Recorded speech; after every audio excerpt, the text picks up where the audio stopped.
Welcome to Cancer Peace. I'm Sean Stewart. I'm here with Peter Scalzo.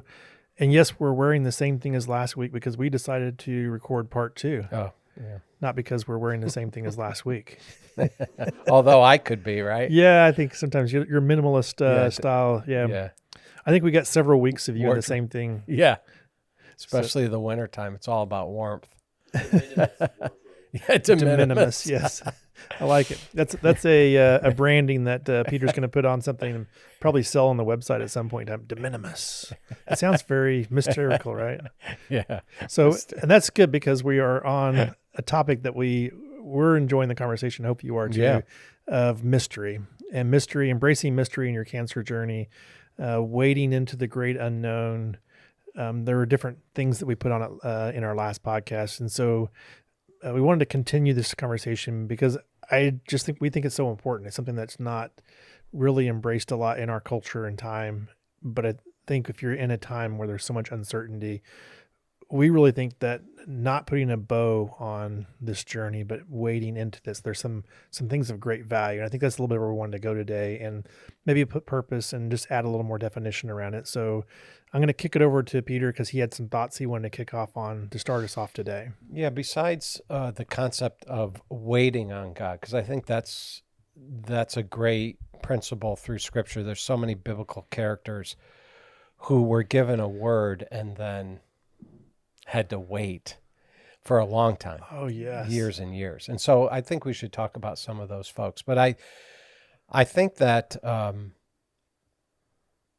at least when I was first diagnosed with cancer in 2005, and it was a high grade, not an easy cancer diagnosis. And I was trying to process that from a theological perspective, right? As in, hold on, God is a good God, I believed, right?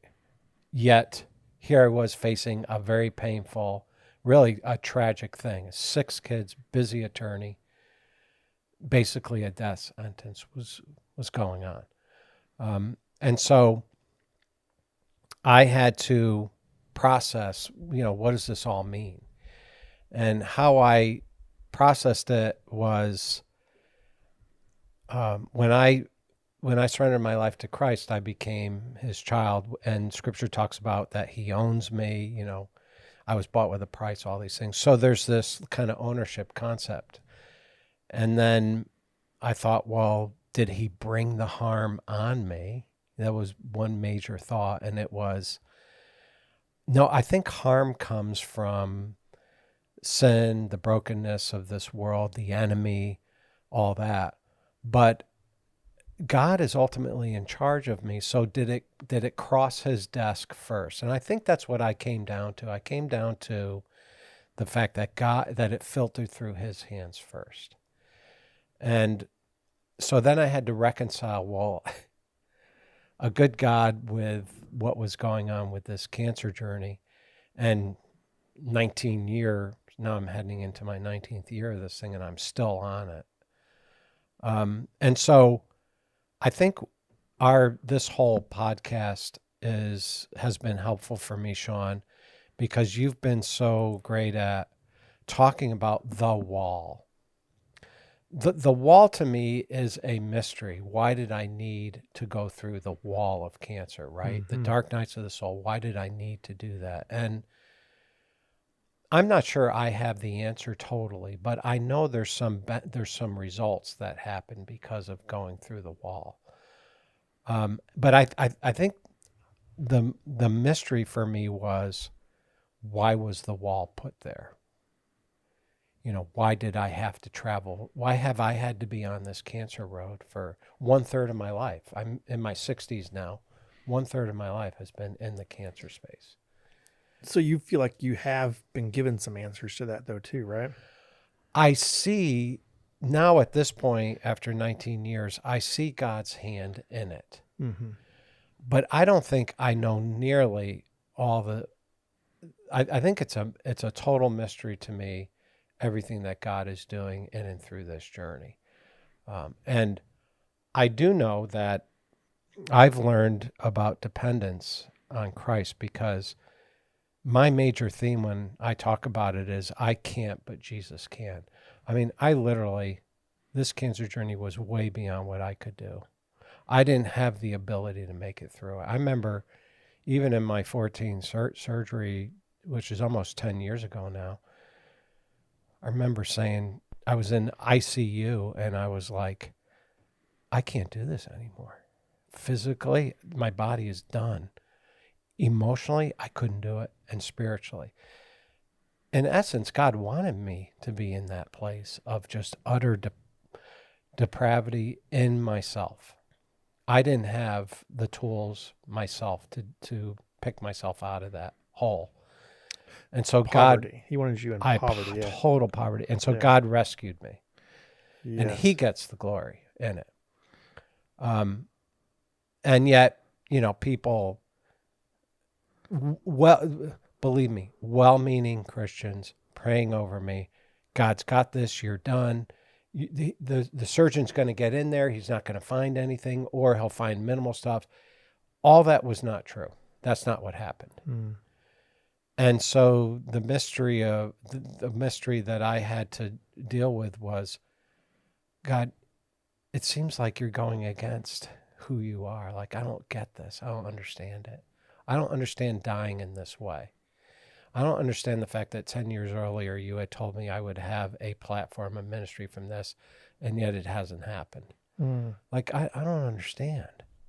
And I remember being in that place, I talk about what happened in the hospital, me processing my feelings, expressing them, him downloading truths. But I remember one big truth was surrender and trust. And even if I were to pass in the hospital, which was I thought I was going to do, I thought I was going into an end of life journey. Mm-hmm. Okay. Acceptance was this place that was very helpful for me. Like, I don't know what you're doing, God. There was peace at acceptance. There was peace. I was like, I don't know what you're doing, but I accept what you're doing. That's really cool. Yeah, when I think about what you're talking about, I want to go back in something you shared a second ago and just let's put some framework around that for a second. Just because you talked about this filtering through God's hands, and so I think that's important. If you believe in an all-knowing and an all-powerful God, then you have to believe that it filtered through his hands, or you're going to change what you believe about the character of God. And so I know that you believe that God's all-knowing and all-powerful. Mm-hmm. So I had to filter through his hands in your theological framework. So, and then I just go like, where did suffering come from to begin with? And so, and the Genesis story seems to indicate that suffering began with sin. And so it's not that you brought cancer upon yourself, so to speak, but our humanity state of sinfulness, you see that from sin, thorns and thistles showed up, and death happened because that day it said, man would die. And so in one sense, we share this human condition that our own tendency to do wrong has brought suffering. Mm-hmm. Not maybe an identical suffering that matches sin for your type of suffering. So I think there's a tension that has to be held. But there's something that just really resonated with me in that space because it actually speaks about the character of God in this space. And I had read sometime in the last, couple of weeks, a Jonathan Cahn. It was just a short discussion about why did Christ wear a crown of thorns? Mm. And it was so poignant that I was like, and he touched base on that thing that is mentioned, the thorns. Why do you wear a crown of thorns? It ties back to thorns came into being with our sinful nature. And so the idea was that he was the king of thorns, or the picture is he's the king of sufferers. And so the moment you say, hey, I embrace my suffering, there's a king who is over fellow sufferers. And I think this is a mystery that's hard for us to fully understand. But suffering came into the world because of our desire to be our own kings and bosses that is in all of us. It's not just Adam and Eve. If we had been left there indefinitely, we also have our own sin nature. Just look back at your last week if you don't believe it and say, hey, did I live a perfect life? And the answer is going to be no. And so this idea of thorns, suffering, was something that was brought into the world by our desire to be the king. We brought it to ourselves as a human beings. But what I love about this mystery of God is that he became the king of sufferers. And I think that crown of thorns, the fact that it was a crown, it was actually a crown of suffering, as something that is really powerful in understanding that we don't understand all the stuff in between. But if we can embrace our suffering, there's one who is the king over us. That is such a powerful concept to, rather than shunning then our suffering, we're embracing and saying, no, I actually know why I'm suffering in one sense, but I don't know the exact why, meaning you don't know the exact why it was cancer, why it was bladder cancer, why it was high grade, why it had to be 19 years now. But you know the why of suffering, and you know there's a king over suffering and a king of sufferers, and that's what you're going to embrace, right? And it's not a bow, because it says, no, actually this is expected. Suffering is expected. A bow would be to say, no, since he's a king over, there's no suffering for the rest of you. It's like, that's not the way it works. It's a great point, and I think you were there, but I did there's this persistent widow story in Scripture. It's really interesting because Jesus tells it, and there's this judge, and the judge is described as a guy who really doesn't like people. And yet there's this widow who's a powerless in that culture who keeps going and saying, I need this, I need this, I need. Obviously, she needed relief from something. And so the judge finally threw up his hands. That's the picture of this thing. And just said, I can't take this woman anymore. Just give her what she wants. But Jesus used this as a parable to say, keep praying, right? But his audience was a Jewish audience. First of all, I'll make this point quickly, but a Jewish audience, okay? Roman occupiers, Roman occupation. We want our own Jewish state, right? And I did the whole timeline. They didn't realize their Jewish state until 1948, almost 2,000 years later. Mystery of God. I mean, why did it take that long for them to have their own Jewish state, and at the heels of the Holocaust too? And then they had to, and then I'll just put this one forth too. Those disciples, so many times we paint we almost think to ourselves, at least I do, gosh, why didn't they know any better? Right? Yet I have the benefit of knowing the story. They didn't. At that point in time when they dispersed, when Jesus was on the cross, it's like, I'm not going to go anywhere near this guy anymore. I followed him for 3 years. This is a failure. This is a disaster, right? We've been given this great picture and you just kind of really highlighted something that I think it just gets back to. Yeah. And it ties with what I was shared a second ago. It's like, we know the beginning of the story. Yeah. The very beginning, if you go back to Genesis, is, hey, there was sin. Yeah. And we know the end of the story. Right. We're in the confusing in between. Yeah. Okay. And that's so good. This is where we're waiting in that. Yep. And so it's not that you can't, in one sense, say that there is a bow, that we don't know that there's a great something at the end. We still, there's mystery to that. We don't fully understand it. We're not given. Yeah. And I just wanted, the final thing about this is that, like we talk about Job, who was restored. Yes. His kids, business, everything, right? No. I know your point that he lost his original potential and all that, but this is, you know, the typical looking at the story, hey, Job got something back at the end. Yes. And so my only point with the 12 disciples is that when you follow their lives out, yes, every one of them, except John on the Isle of Patmos, every one of them was either beheaded, crucified upside down, dragged to death. Yeah, well, and that's the reason why I mentioned the no with Job's, is like, actually, Job still lost 10 children. Right. And in our eyes, we tend to act like, oh no, it was all restored and there was no pain. Right. He suffered the rest of his life with that loss. Right. It That's wasn't right. that loss was restored. And all of us have to suffer with some loss Yeah. in our lives for all of our lives in some Yeah. manner. And that's what's happening. Well, to your point, just to the king of suffering, that even his apostles, his disciples, ended by these deaths. Yes. And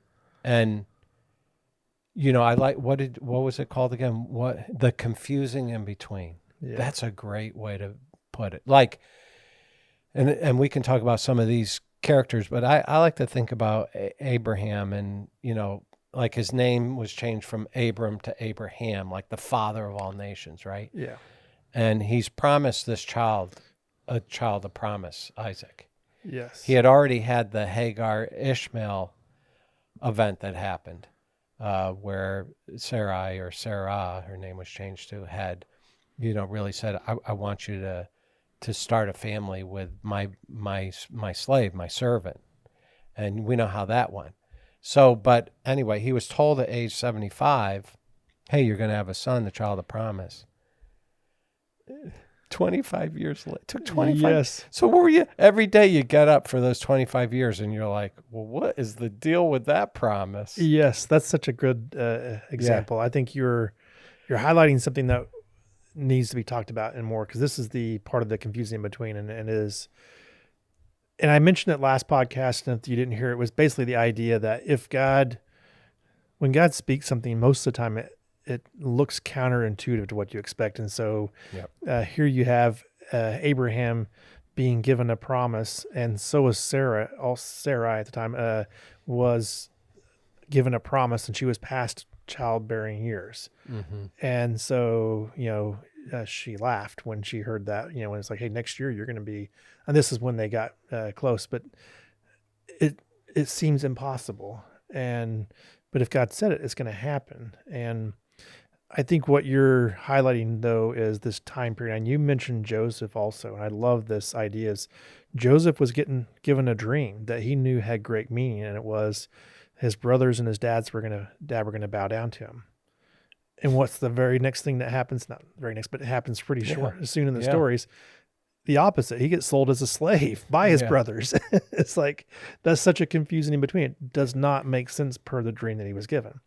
And, I don't know exactly. There was some debate about how many years on that. I heard 15 years, but I think it might have even been longer. And for Joseph, till he actually became second in command.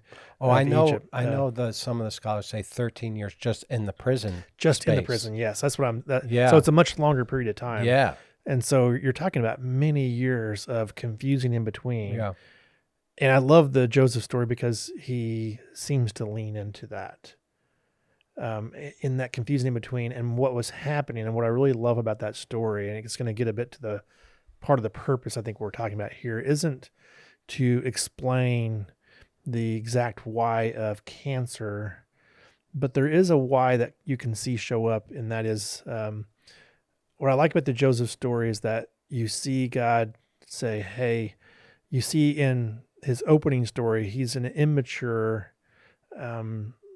he's not emotionally mature. He's kind of has a lack of awareness, appears, with his brothers about how to interact and to deal with them. And at the end of the story, you see somebody who's deeply mature, someone who's very connected with his emotions and is able to not walk in bitterness and spite, but in deep forgiveness.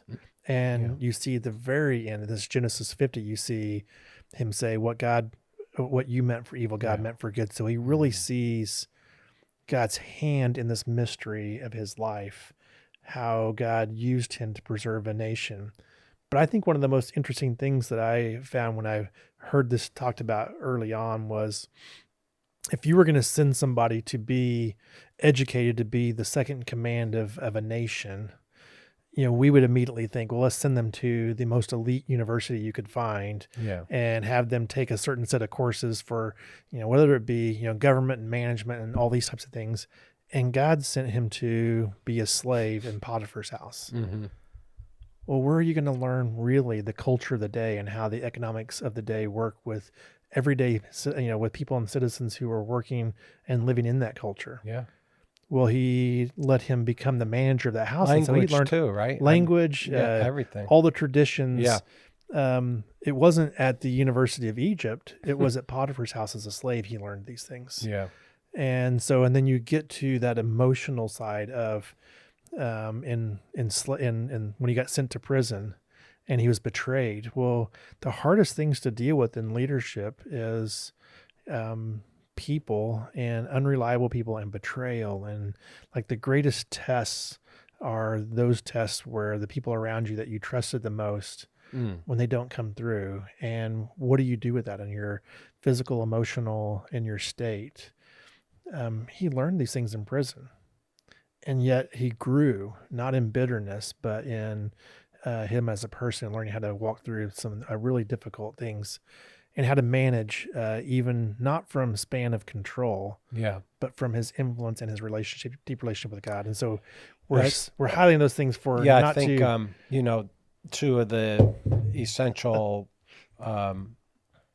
concepts that I say have really were the tools for my journey in building endurance and all that kind of stuff. But acceptance is one which we've talked a lot about, but purpose is one too. And what happens when I don't see any purpose? And I mean, all through scripture, we see like Moses is in the wilderness 40 years until he leads the people out of Egypt. He's a sheep farmer guy. yes.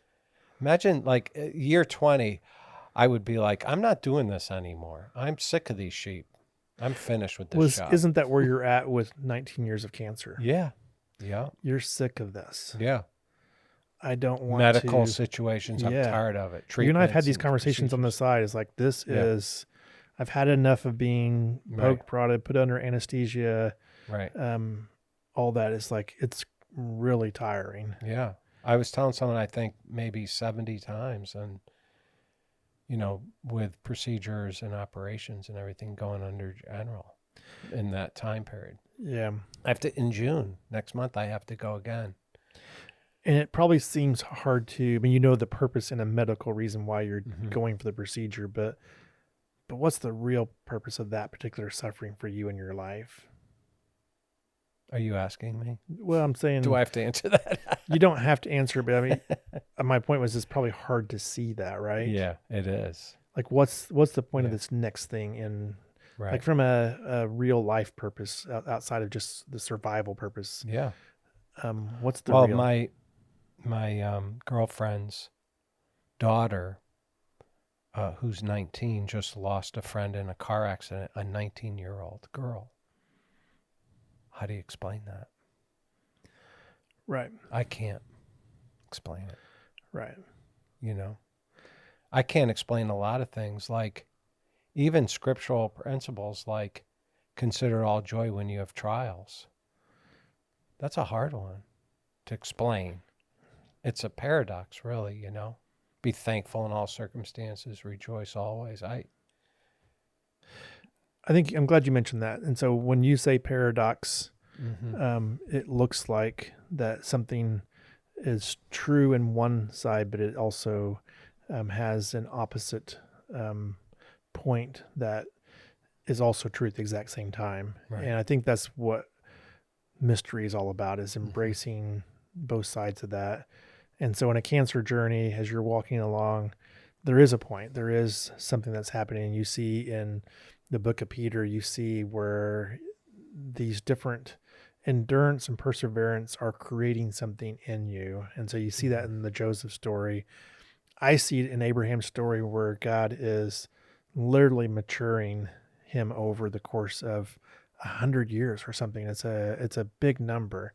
And you see a immature, untrusting Abraham get to a point where he finally trusts God, even with his most precious son, the one that was promised, enough that he's willing to take him up and put him on an altar to sacrifice him the same way God sacrificed Jesus. And that was a level of maturity that God was up to something all along, and having to go through these trials. Yeah. And so I do think it's good to say we don't know the purpose, but everything has a purpose Mm-hmm. and a point. And I actually don't know how to say that around a 19-year-old being killed in a car accident. Me either. I don't have an answer for that, so I won't pretend to. Mm-hmm. It's a mystery. Yeah. I don't want to make it happy, and Right. I don't want to say everything's going to be all right. Right. I don't understand it. Right. I hope one day too. Yeah. Friends of ours, our kids grew up together, and their 27-year-old son passed from cancer this past Mhm. year, the end of last year. I don't know how to explain that other than to say I'm sorry and, to come alongside. Yep. Yeah. Yeah, my daughter's best friend died while she was going to college, a car Oh. accident, and Oh. I don't have an answer. Right. It's like she was 20 something years old, early Mhm. 20s, and all I have is pain. Mm-hmm. It's all she has. She has great memories and Mm-hmm. experiences, but I don't have a pat answer for that. Yeah. The why and the suffering, and there's real suffering. Mm-hmm. And so embracing that at the same time of embracing that I know that God is still good. And I know that there's still meaning and purpose in all of our lives. Mm-hmm. And that our job is to wade into that unknowing and to feel. Well, you said it so well in the episode before this when you mentioned about Job and his friends. They wanted to have an explanation. Mm. And God never intended to give Job one. I mean, even at the end, when Job was looking for one, God said, "Where were you when I laid the foundations Yes. of the world?" Yeah, God asked a whole bunch of hard questions that Job Yeah. couldn't answer. Right. But inside of that, there were implications that, and we He's get in to see charge. this story from a bird's eye view, that there Yep. was something happening there. And it was still bigger than we understood. We don't Mhm. actually understand the greater purposes, and we don't understand eternity, and we can't even see our lives in one sense in any way their fullness, because we're thinking from a finite perspective, and God's saying, no, but you are infinite, meaning that our So- lives are going to go on and So on. I wrote this in my book, and I'm just going to say it. Yeah. I'm happiest, and this is the picture that I drew. It was one of those old-fashioned station wagons with the wood paneling. And I Yes. grew up with station wagons like Yes. that. It was a summer day. It was Jesus driving, and his hair with the windows down, so his hair was rustling. And I'm a little boy, and I'm sitting in the back seat playing with my little guys. I like my little army soldier guys. And I all remember that, this right? picture well. Yes. Yeah. And so I have no idea where we're going. Gas? What do you mean gas? Is it the car runs on gas? Okay. Yes. Money for that gas? I don't know. The engine, how's it work? I don't know anything. I only know that I'm in a place of peace and security, and I got my little guys, and I'm playing. I'm playing. You're in a place of peace and Yeah. security. Can I just draw one more picture over the top of that? Yeah, yeah. And you're in an unsafe 1970s station wagon, and it's not really secure. Yeah. I say that not to, No, I get it. because Yeah. that's the world we live in. Yeah. But you still were able to live in peace because you trusted. Yeah. In that case, it's like Jesus was a picture of your dad driving the station wagon that you Yeah. have a memory of, which is Yeah. pretty cool. And so you trusted something bigger Yeah. than yourself. And who does Jesus use as an example about the kingdom of God? A little child. Yeah. Such a great point. And so Yeah. that's what we're asking you to embrace too, is that there's 1,000 questions that can't be answered. It doesn't mean that there aren't answers to big questions. There's a tension here, and the tension isn't to make everything black and white. And black and white, we say there's no answers, and maybe the white is everything's answered. It could be flipped around, but you get my point. Versus, hey, there are a lot of things that we can understand and know. We've been given great answers to certain things. We here get to see God coming and bearing our sins on the cross. And in the midst of that, there's a great mystery, but how does it work? I don't fully know, but he took some of the mystery out of it Mm-hmm. and showing us his son dying on the cross for us. Yeah, and just that was John Eldridge, Wild at Heart, his whole point about that we're now disciples of the internet.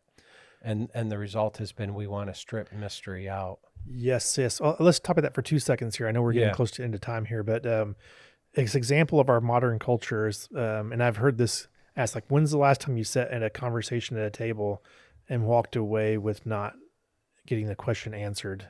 Meaning that, how many miles away from the moon? And somebody immediately Googles it, and it's like, oh, we're however many thousand miles. And every question has to be answered before you go home, as opposed to, no, there's some things that are going to be left in mystery. We're in a culture today that we want every question answered before we leave a conversation. And that's not how the world works. And it seems that way because we have so much more information at our fingertips. And it's not wrong for us to have information at our fingertips. I think the point that we're trying to make is there's still, when you start getting down to the heart, to the really important things, a cancer journey, the future, your hope for tomorrow, it's a mystery.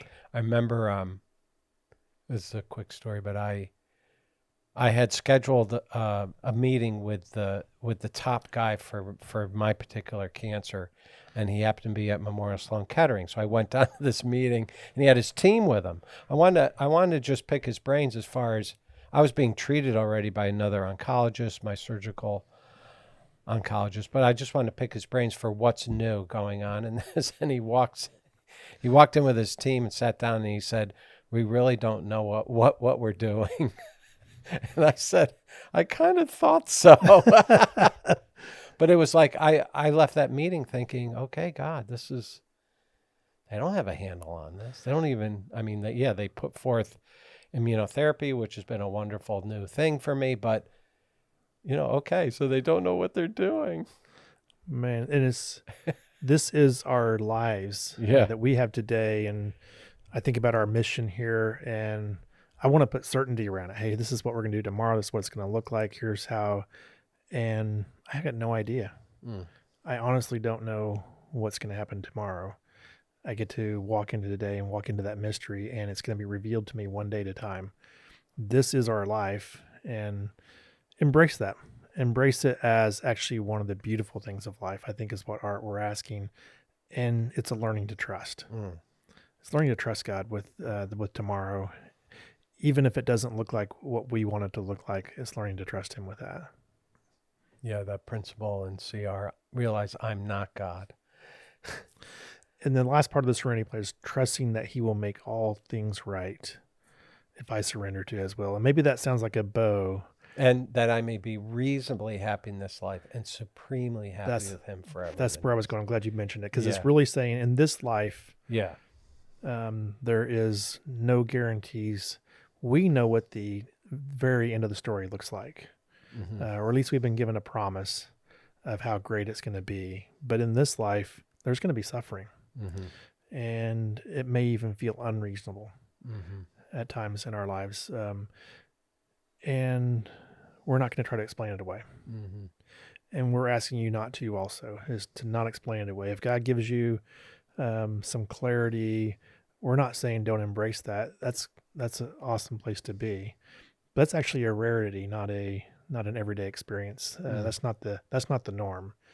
The norm is that we walk into uncertainty every day and we trust. And it's a journey of great faith. And so I hope you've kind of just enjoyed us just talking about this. This is what we're wading into in our lives. And we're asking you to embrace that too in your lives, is wade into that uncertainty and mystery, not from a place of anxiousness, but from a place of trust and belief. Just like the serenity prayer says, that he will make all things right. But only on this side of eternity is it reasonably happy, but forever with him in the next. Yeah. Sounds good. Thanks, Sean. Appreciate it. That's a wrap for today. Thanks a bunch. Blessings. And we'll see you on a future episode of Cancer and Peace. Check out the website, cancerandpeace.com. Whole bunch of resources, lots of information. Peter's talking to at different places are out there, and the podcasts are out there also. So thanks a bunch. Thanks.